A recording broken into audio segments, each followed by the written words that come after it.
Pese al merecido título de la guardia más brutal de los campos de concentración, Annelies Coleman no solo consiguió escapar al castigo, sino que tuvo todas las oportunidades para pasar de verdugo del régimen nazi a víctima del nazismo. La pequeña fama de esta criminal nazi se explica por el hecho de que apareció en el sistema de campos de concentración bastante tarde y trabajó solo en campos del territorio de Alemania, por lo que al mencionar su nombre el ciudadano medio no se estremece como ante los nombres de verdugos sanguinarios y mundialmente famosos como Koch, Kresse y otros, aunque lo hecho por esta criminal personalmente no culpable de ninguna muerte provocó un sentimiento de repugnancia. Nacida en el año de 1921, Annelies Coleman vivió una vida bastante tranquila y anodina. Ni siquiera afiliarse al partido nazi tuvo efecto de alguno en su carrera, y hasta noviembre del 44 trabajó como conductora de tranvías ordinarios. Su carrera cambió radicalmente cuando Annelies Coleman se unió a la SS. Tras una breve formación, Annelies Coleman obtuvo un puesto como Aufseherin, guardia de un campo de concentración. Annelies Coleman sirvió primero en el campo de Neuengamme, pero en marzo del 45 fue trasladada al campo de concentración de Hamburgo-Stiftung, la guardia de seguridad más dura del mundo. A pesar de su relativamente corto tiempo de servicio, Annelies Coleman consiguió establecerse como una de las trabajadoras más brutales y despiadadas de los campos de concentración. Muchos prisioneros recordaban que Annelies Coleman utilizaba cualquier medio a su alcance para golpearlas, en alguna ocasión, y les pegaba hasta que se cansaba. Annelies Coleman no tenía formas especiales de tratar a los prisioneros, pero había perfeccionado métodos de tortura y maltrato ya muy extendidos. Por cualquier delito, una prisionera era golpeada hasta que empezaba a ahogarse en sangre. Se sabe que una de las prisioneras, por un trozo de pan robado, fue golpeada en las manos hasta tal punto que éstas se hincharon, ennegrecieron y simplemente dejaron de moverse. Annelies Coleman odiaba inexplicablemente a los prisioneros ancianas y embarazadas. A ambas las golpeaba siempre con especial diligencia hasta que la desafortunada víctima prácticamente dejaba de dar señales de vida. Hay que señalar, sin embargo, que a pesar de la brutalidad, después de la guerra no se pudo encontrar ninguna prueba de asesinatos de prisioneros, excepto uno que fue objetado por un abogado. Acoso. El segundo tipo de tormento que Annelies Coleman infligía a los prisioneros era el acoso directo.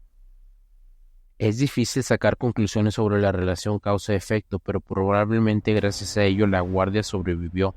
Además, a pesar de su crueldad, a veces dormía en los barracones junto con los prisioneros sin temor a represalias. Es posible que las mujeres acostumbradas al ambiente de humillación y abuso constantes, incluso cuando recibían un respeto perverso que no implicaba violencia, lo consideraran una especie de alivio de su propia horrible existencia. Por supuesto, también es una tortura terrible y aún más terrible psicológica, pero el hecho permanece.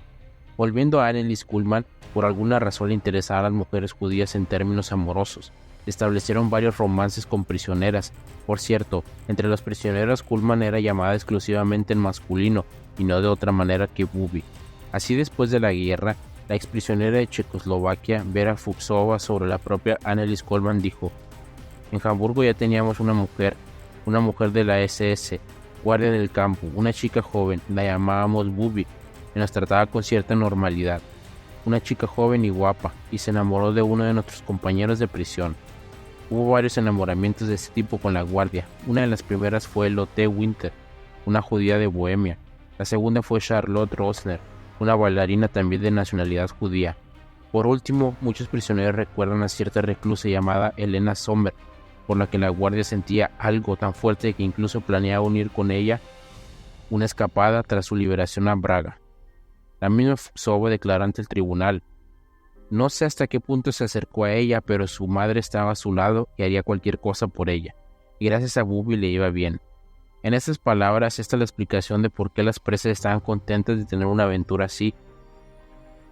Se sabe mucho sobre la violencia de guardias y celadores, pero la propia violencia curiosamente se pagaba con comida, privilegios, medicinas, cumplimiento de peticiones.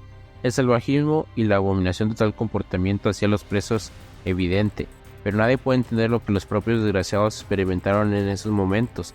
Tal vez sea peor que el infierno. Detención, juicio y castigo. Para evitar las represalias, Coleman cometió un acto sorprendentemente descarado y audaz. y las circunstancias eran tales que parecía que algún tipo de providencia ayudaba a realizar este plan. El 8 de abril de 1945, Kuhlmann acompañó a los prisioneros de su campo al campo de concentración de Bergen-Belsen, demostrando su desacuerdo con el director del campo, que se negaba a dejar marchar a la amada Elena Sommer. Se montó en una bicicleta y partió hacia Hamburgo. Al cabo de un tiempo regresó también en secreto se unió a las filas de prisioneros, disfrazada con el uniforme de prisionera y aprovechando la confusión total que reinaba en el campo. Al principio nadie le prestó atención. El 15 de abril, cuando el campo fue liberado por los británicos, Annelies Kuhlmann ya no era una guardia, sino una desafortunada víctima del régimen nazi. Sin embargo, solo consiguió permanecer en ese estatus durante 2 días. Las antiguas prisioneras del campo de Tiefstadt reconocieron a la guardia y tras algunas vacilaciones la entregaron a las nuevas autoridades. Por cierto, a juzgar por su recuerdo, los prisioneros no decidieron inmediatamente entregar a la guardia, ya que ésta trataba bastante bien a algunas de ellas.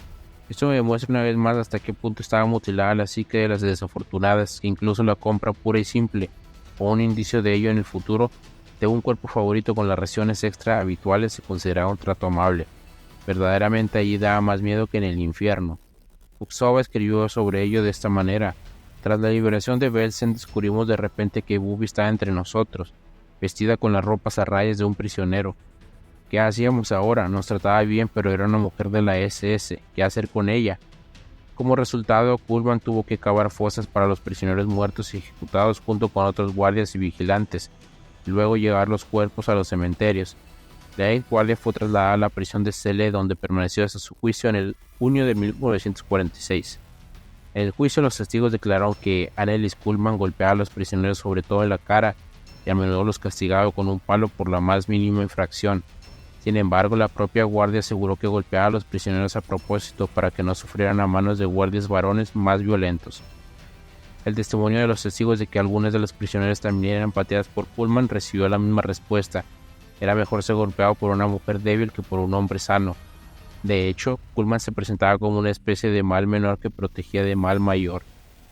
Además, Kuhlmann favoreció el hecho de que a menudo daba raciones extra a las prisioneras, olvidándose de seguir que solo recibían comida, aquellas que les gustaba y con las que probablemente mantenían una relación sexual. Incluso la madre de la nazi de 25 años, que dijo que su hijo odiaba su trabajo y estaba constantemente deprimida cuando estaba en casa, habló en el juicio. Sin embargo, nadie respondió a la pregunta de por qué se había ofrecido voluntaria para ese trabajo. En consecuencia, dado que Kuhlmann no mató personalmente a ningún prisionero, fue condenada a 2 años de prisión por maltrato físico y moral de prisioneros.